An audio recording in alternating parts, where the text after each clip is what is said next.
The following is a CNN special report. It's probably fair to say that few men were more admired and more hated than Malcolm X. To many, he was the voice of reason, never afraid to speak truth to power, never afraid to challenge the white establishment about the cruelty and injustice that black Americans faced. To many more, though, his efforts to end it opened more wounds than they healed, and no one was more aware of the tension around him and within him than the man himself. In 1965, after a very public split with the Nation of Islam and its leader, Elijah Muhammad, Malcolm X was under constant threat. He was being closely watched by the FBI and CIA, and he said many times he knew his life would soon be over. But neither his fate nor his role in history was preordained. Malcolm X's story isn't just about how it ended, but also about who he was and why he was killed.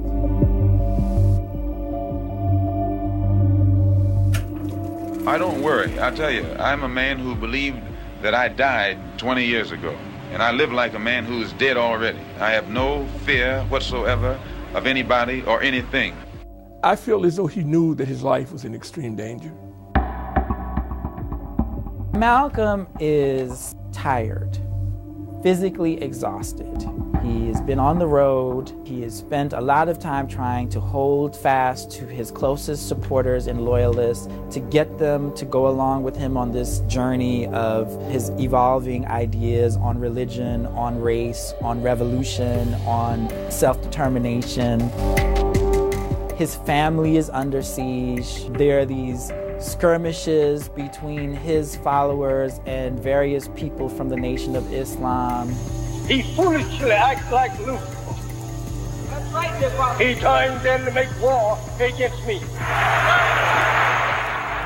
There are these articles being written in the newspaper of the Muhammad Speaks, condemning him as a traitor, suggesting that he is worthy of death for his betrayal, and he would be met with death if it were not for the mercy of Elijah Muhammad. We were well aware that his life was in danger.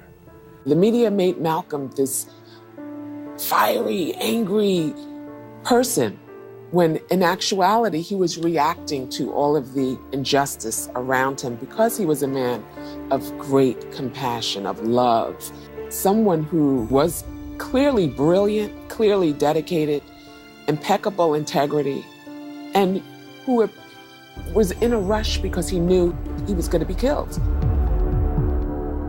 He said, I'm probably a dead man already. He felt and saw his mortality. He felt like these days ahead of him were going to be cut short. Is your life in danger from the Muslims and Elijah Muhammad's group? Well, Elijah Muhammad has given the order to his followers to see that I am crippled or killed. He is giving out this hearsay information that he's branded for death. I'm certain that if he was branded for death, why he would have gotten death long ago instead of having time to run around and talk about it. He knows that he is guilty of things that many men have been chastised for. So his fight against the messenger is in fact a fight against the God that sent the messenger. The night of February 13th, Malcolm in his home in Queens with his wife and 4 children was awakened by an explosion. Someone had thrown a Molotov cocktail into the windows.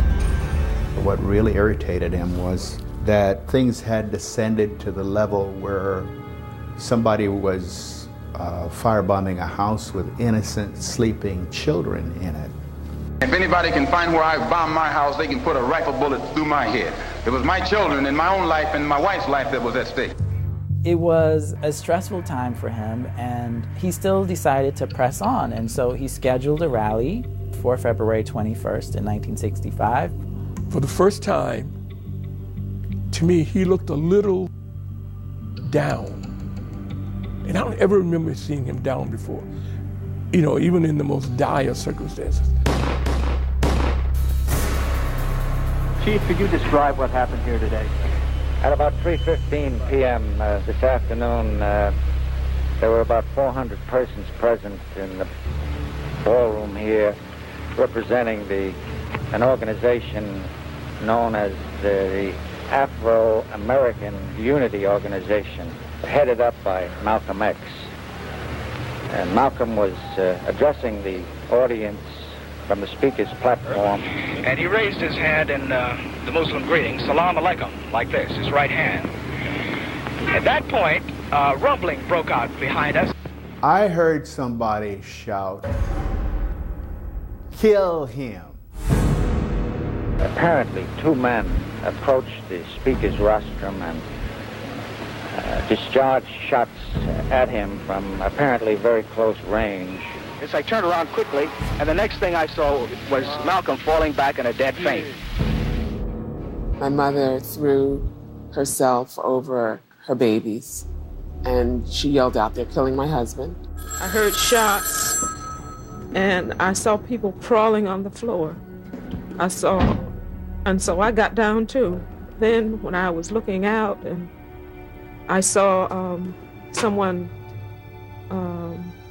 look in amazement to the front, I knew they had shot my husband.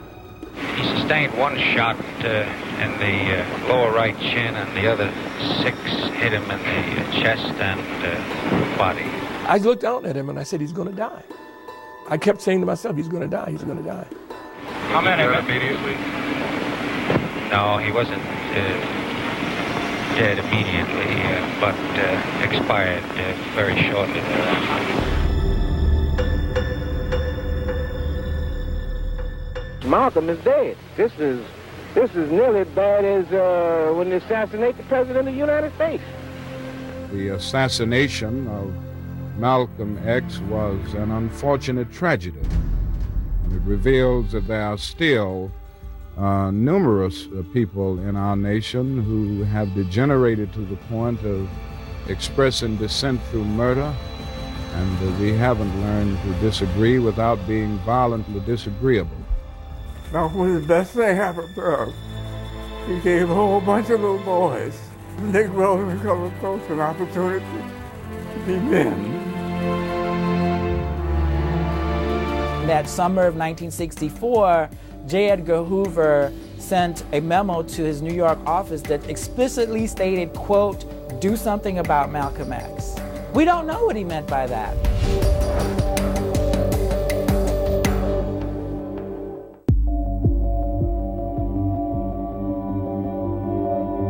Find the Negro getting drunk, he doesn't know the truth. You find the Negro taking dope, he doesn't know the truth.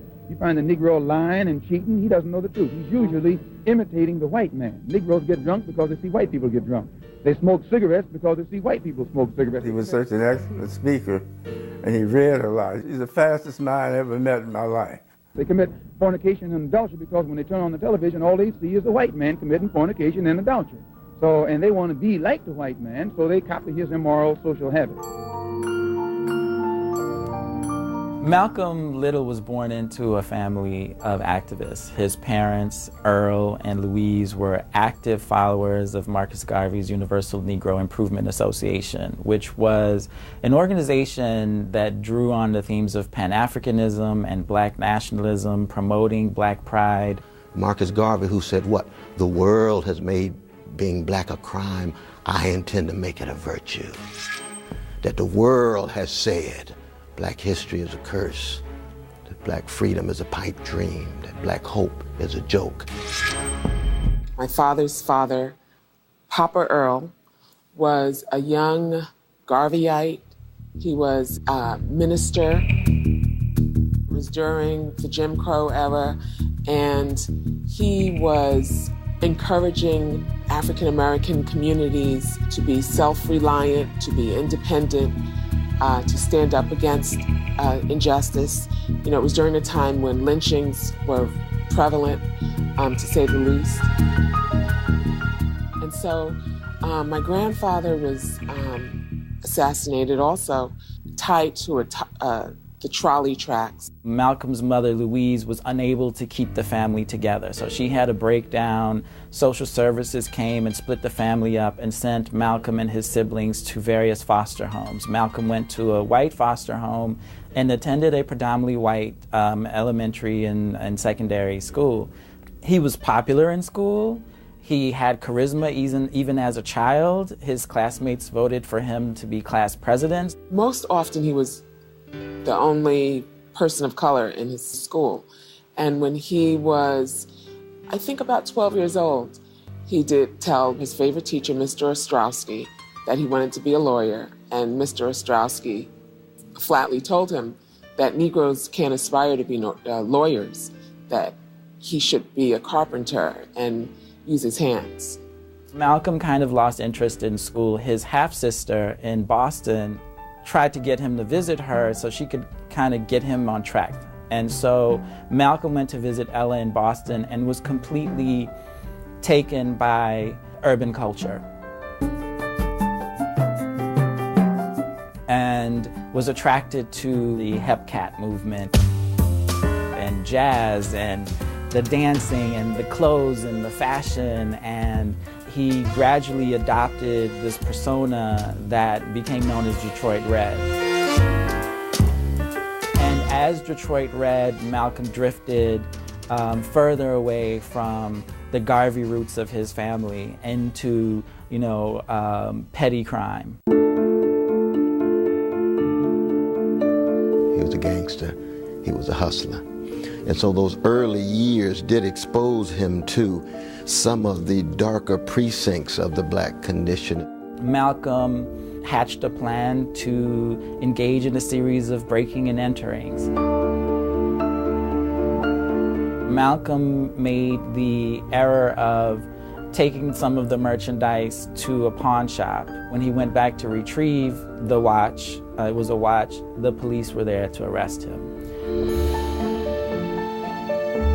While Malcolm is in prison, his family intervenes. His family had not given up on him. His brother began preaching to him, and I think preached really stridently to Malcolm. We have found these teachings of Islam. They remind us of what our parents taught us in terms of black people need to do for self, need to support their own institutions, need to be morally upright.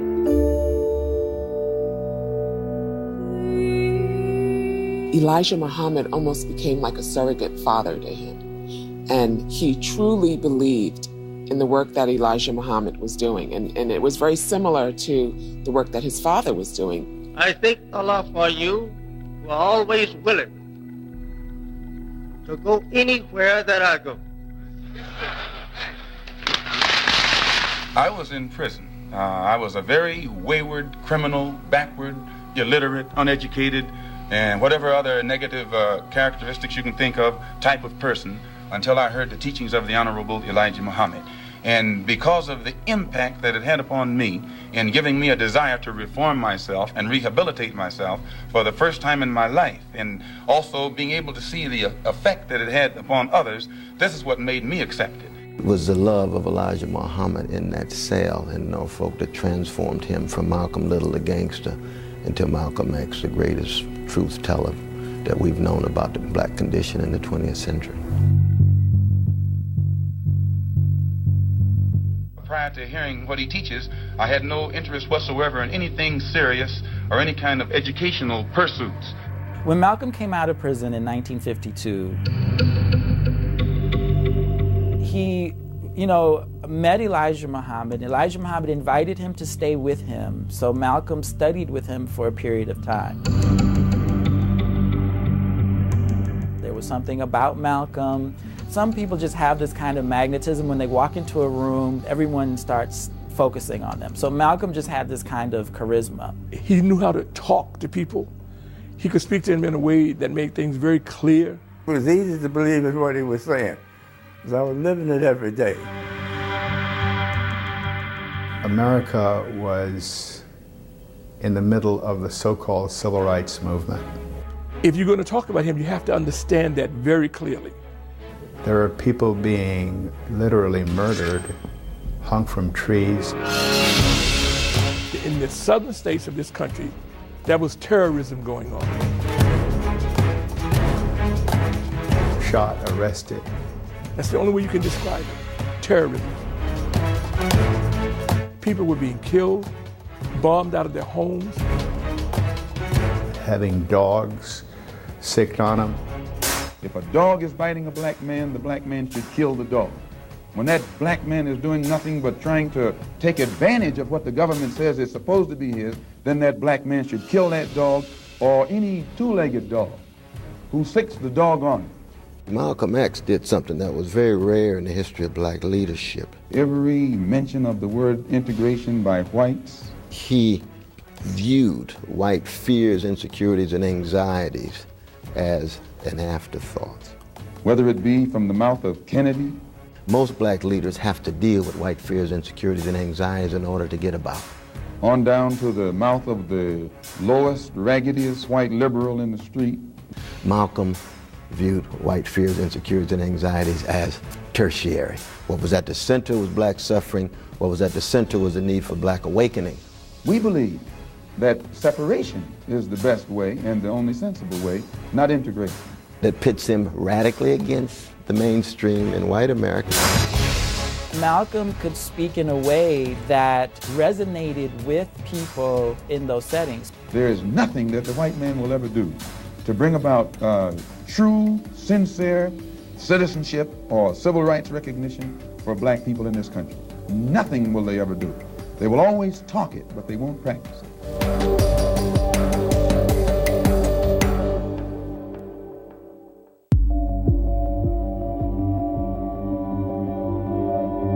What is your real name? Malcolm X. Is that your legal name? As far as I'm concerned, it's my legal name. They were just not used to a black man speaking the way he did. Have you been to court to establish that I didn't have to go to court to be called Murphy or Jones or Smith. A group of Negro dissenters is taking to street corner step ladders, church pulpits, sports arenas, and ballroom platforms across the United States to preach a gospel of hate that would set off a federal investigation if it were preached by Southern whites. I referred to the popular belief that the Muslims preach a hatred for the white race. You do not subscribe to this, then? No, I've never heard the Honorable Elijah Muhammad teach or preach hatred for anyone. He preaches hatred against evil. Malcolm was a lightning rod because he was articulating and giving voice to an alternative political strategy. We are for separation, not segregation. For many white people, there's something what they call an uppity black man. That's a black man who does not accept the position that they have decided that he should have in this country. Segregation, as we're taught by the Honorable Elijah Muhammad, is that which is forced upon inferiors by superiors.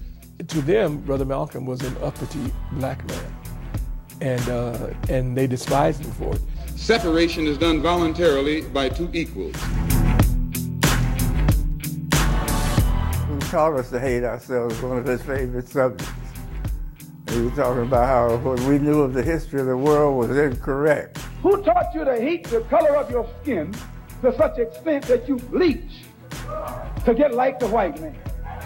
Who taught you to hate the shape of your nose and the shape of your lips?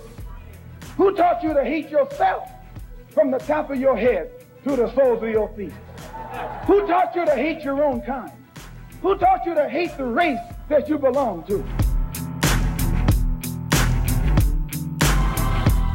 I began to follow him. I began to listen. I began to read books that he said. I began to understand and believe in, and he gave me a perception on how to view this country. It seemed to me been preaching hate to meet hate. I don't advocate any kind of hate.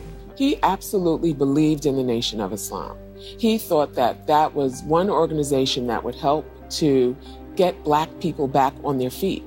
My dear beloved brothers and sisters, Someday the Negro is going to wake up and try and do unto whites as the whites have done unto us. But it also pits him against the mainstream in black America. That's why he had so much trouble with most of the black leaders of his day. Martin Luther King teaches Negroes to love all white people, no matter what they do to you, and the same whites whom he teaches Negroes to love stick dogs on him, stick dogs on their children, dogs on their women, and dogs on their babies. So that when he looks at America, he looks at the record. Whereas most of the white mainstream and black mainstream leadership in the 40s and 50s look at America full of promise and possibility. Malcolm X is exactly the opposite. King's talking about a dream in '63. Malcolm's talking about a nightmare. It means that no matter what the Negro does, he is not going to get along with whites. So I think that Mr. Muhammad's whole philosophy is more intelligent than Mr. King's.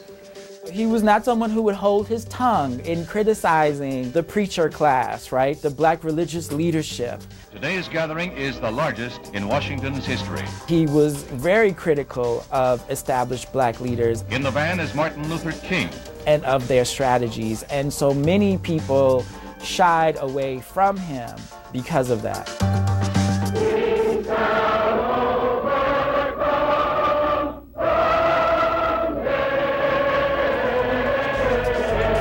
Malcolm was very critical and dismissive at the time when people were somewhat celebratory at the success of the March on Washington. Later, Mr. King and the other leaders are to go to the White House, where the president said that everyone must be impressed with the demonstration of the throng's faith and confidence in our democratic form of government. Malcolm came as an observer, and he called it the farce on Washington, an event that had been co-opted by the government, that had been co-opted by labor, that leaders of the civil rights movement had been essentially bought off. I think the support reflects a desire on the part of our people in this country to try a new approach, a new analysis, a new method, a new approach to get a solution now, not 10 years from now. But Martin's response to Malcolm was very much like many of our response to Malcolm, which was, here is somebody who was saying in public what black people often said in private, just how ugly and how vicious and how barbaric the treatment of black people had been. We're also taught that at any time anyone in any way inflicts or seeks to inflict violence upon us, we are within our religious rights to retaliate in self-defense to the maximum degree of our ability. As Malcolm became popular, these are parrots that have been put in front of the Negro community. In a public outside of the Nation of Islam, this increased tensions by any means necessary inside the Nation of Islam. Try a new approach. People in the media began identifying him as the leader, or as a leader, or as the heir apparent. This was threatening to a full range of people in the Nation of Islam who maybe wanted to be the heir apparent. Theological space was widening between Malcolm and Elijah. You know, Malcolm, wherever he spoke, Muslims would come up to him and say, you know, this is not Islam. What you're teaching is not Islam. Islam does not see race. Islam is colorblind. The way that you view Elijah Muhammad as a prophetic figure is counter to Islam. In the name of Allah, the Most Mighty. And then another piece of this, of course, was Malcolm finding out about Elijah Muhammad's domestic life. Leave us alone if you don't like us. Leave us alone. When Malcolm found out that Elijah Muhammad had fathered these children outside of his marriage to Clara, many of these women were women who had worked for Elijah Muhammad in some capacity as a secretary or other way. Malcolm did have a blind faith in the Honorable Elijah Muhammad, who had so fundamentally loved him, rescued him from the muck and from the mud. And that blind faith was shattered, and he went into emotional shock. This was the straw that broke the camel's back, so to speak, in terms of Malcolm's faith in Elijah Muhammad as a model, as a moral leader.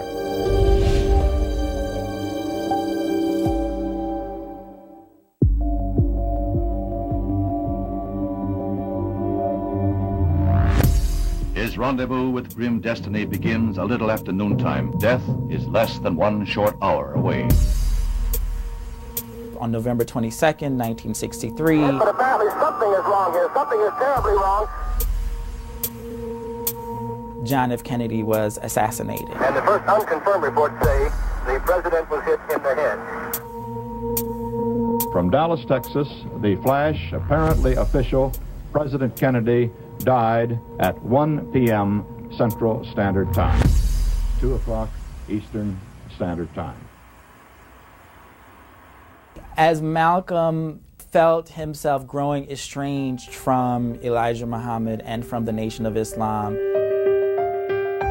Malcolm and the Muslims in New York had planned a major event The president's body is met by a cordon of servicemen. Elijah Muhammad was scheduled to speak. After Kennedy's assassination, Elijah was like, no, I'm not doing any public speaking. I'm canceling that event. And the ministers in the Nation of Islam were instructed to not comment on Kennedy's assassination. Malcolm gave the speech.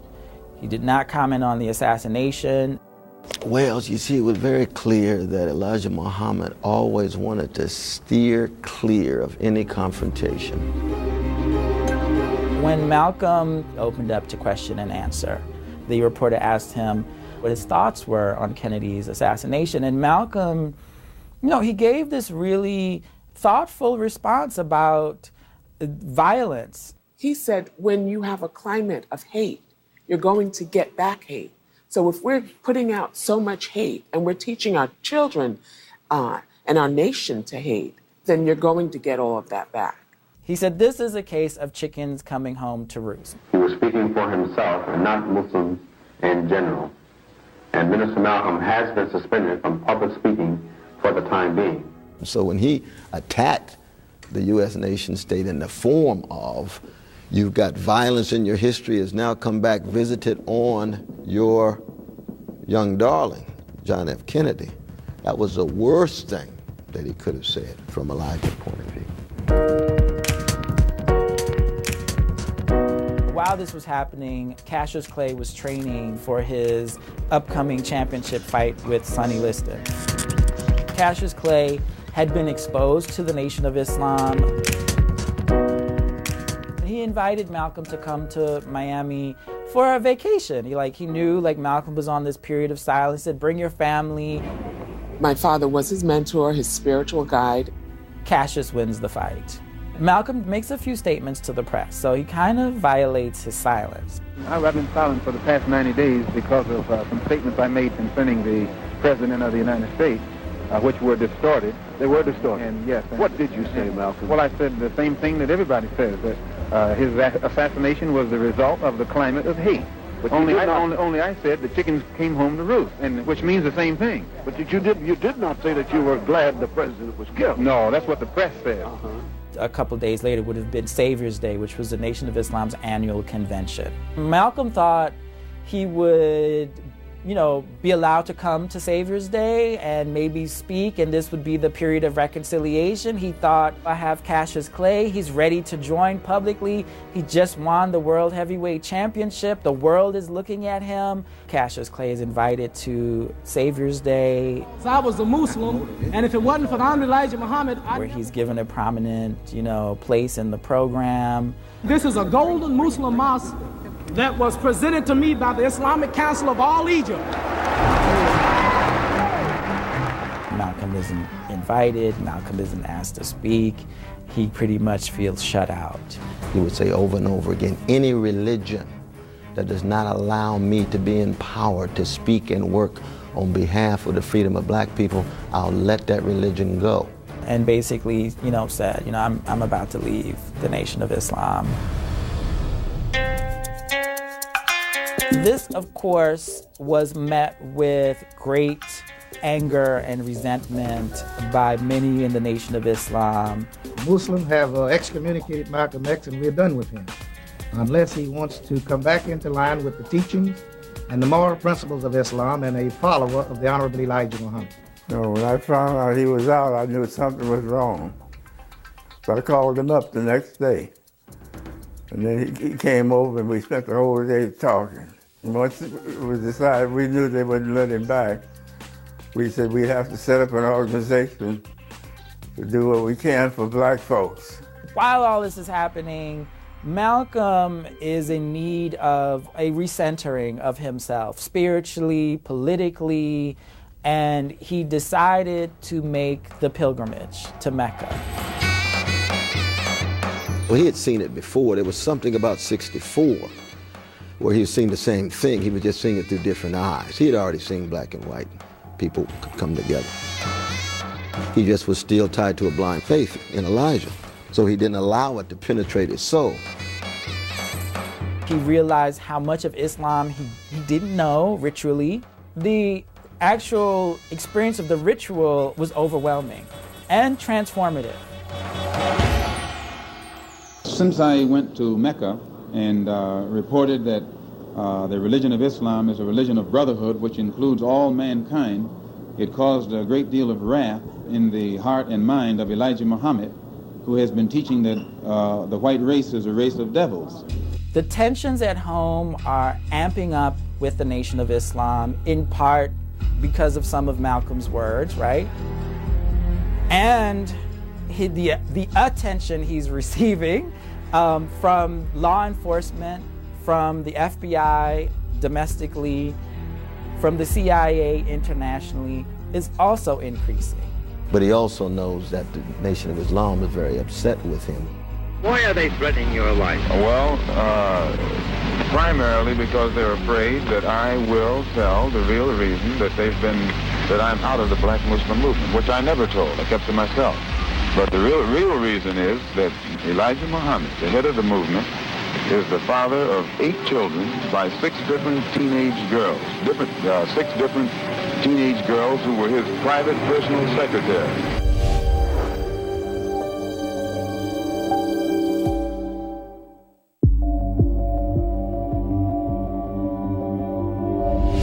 We formed a group known as the Organization of Afro-American Unity. It's non-religious, number one. Any Negro can belong to it. And the objective of that organization is to bring about a condition that will guarantee respect and recognition of the 22 million black Americans as human beings. Now, this is very laudable, but how? Well, by any means necessary. It was an incredibly high-pressure time for Malcolm. As Malcolm's mind was expanding, as his worldview was expanding, the space that he was occupying was shrinking. Valentine's Day, a Molotov cocktail is thrown into the nursery of our home, my parents' home, where my father's 4 babies slept, and my mother, of course, was pregnant with the twins. I became frightened for him and his family because this was the first time that I can recall that there was a direct attack, not only on him, but on his family. If you attack me, that's one thing. I know what to do when you start attacking me. But when you attack sleeping babies while you are lower than a god. That's actually where that picture of my father with the rifle came from. He couldn't get protection, and he said, if I can't get anyone to protect me as a citizen, that I have a rifle and I will protect my family.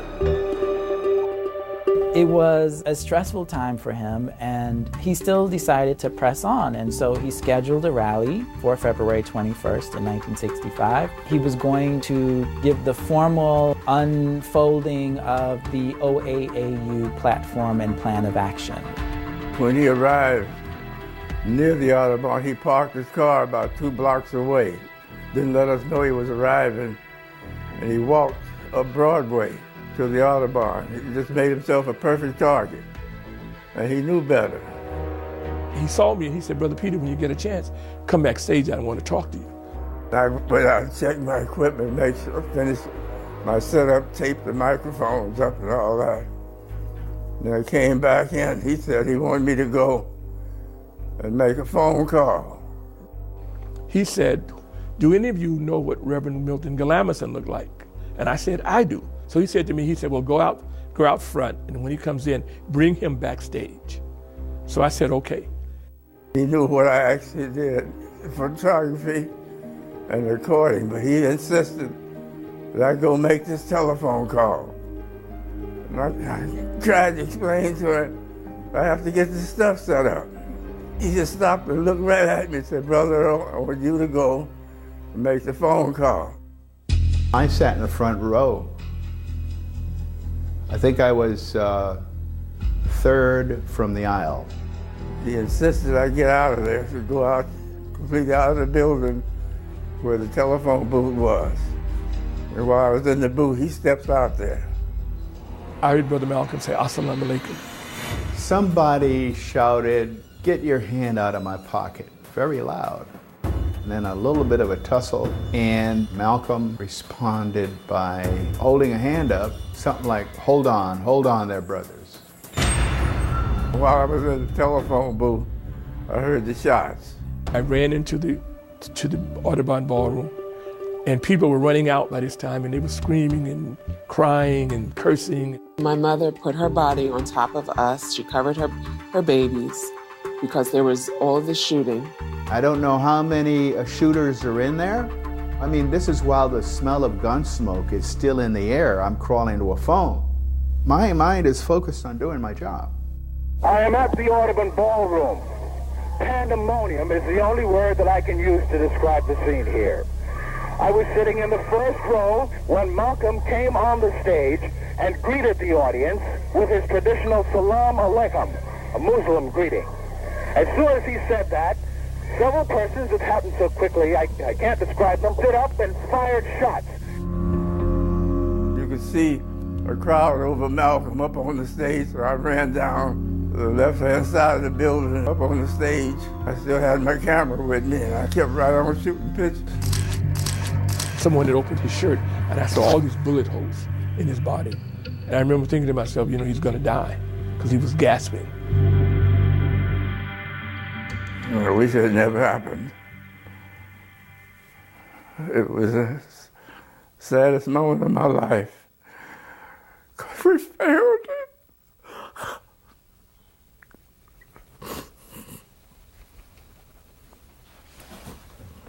Trying to help.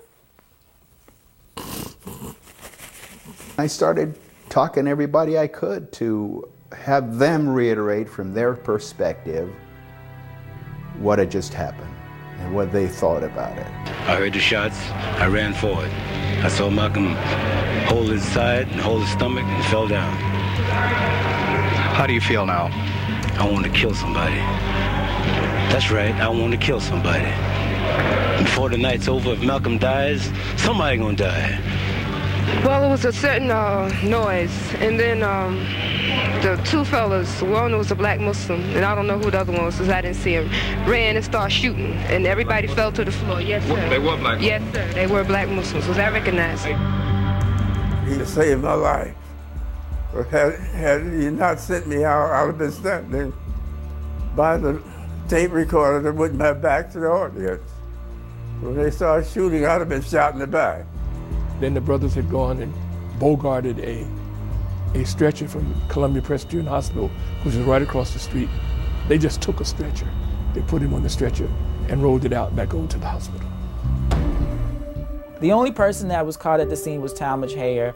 I believe if Hayer had not been shot in the leg and had not been beaten up by those who loved my father, that he would not have ever been arrested, that he would have gone free just like the rest of the real killers were.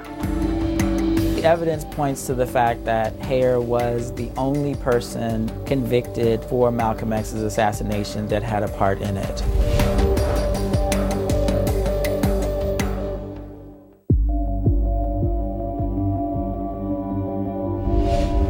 Malcolm is the victim of his own preaching. He preached violence, and so he became the victim of it. Norman Butler and Thomas Johnson, Hayer initially identified them as co-conspirators. He later would recant his testimony. They weren't apprehended at the scene. There's no physical evidence that connected them to the assassination. It was all circumstantial. No one remembered seeing them there. Clearly, he posed a threat to the government. He posed a threat to the Nation of Islam. He posed, you know, it's just all so unfortunate. You do not personally feel that anyone, any member of the Brotherhood of Islam committed this crime? No, we don't do a thing like that. That summer of 1964, J. Edgar Hoover sent a memo to his New York office that explicitly stated, quote, "Do something about Malcolm X." We don't know what he meant by that. There are thousands of pages of classified FBI files that have yet to be revealed for us to know.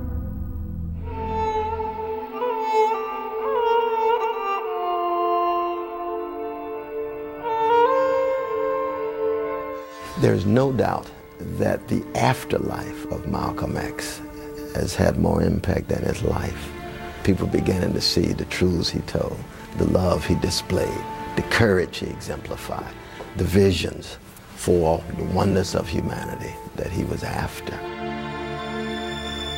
What was silenced was a man, a black man, who had thoroughly studied the system that exists in this country, who understood it very clearly, and who was developing a cohesive plan to deal with it. There will come a time when black people wake up and become intellectually independent enough to think for themselves. His voice predicted the urban rebellions in Watts and throughout the nation in 1968. His voice predicted the growing frustrations that African Americans would feel as the civil rights progress is slowed to a halt. He predicted the ongoing troubles with police brutality, the growing frustration of black youth who had almost given up. Malcolm was a young man when the world learned about him. He was just in his 20s, and he was killed at 39. And you know, this man made a significant impact all around the world in just 12 short years. What attracted me most, we knew we could trust him. No matter where our operation went or whatever happened, he wouldn't abandon us. We came in together, we were all going to go out together.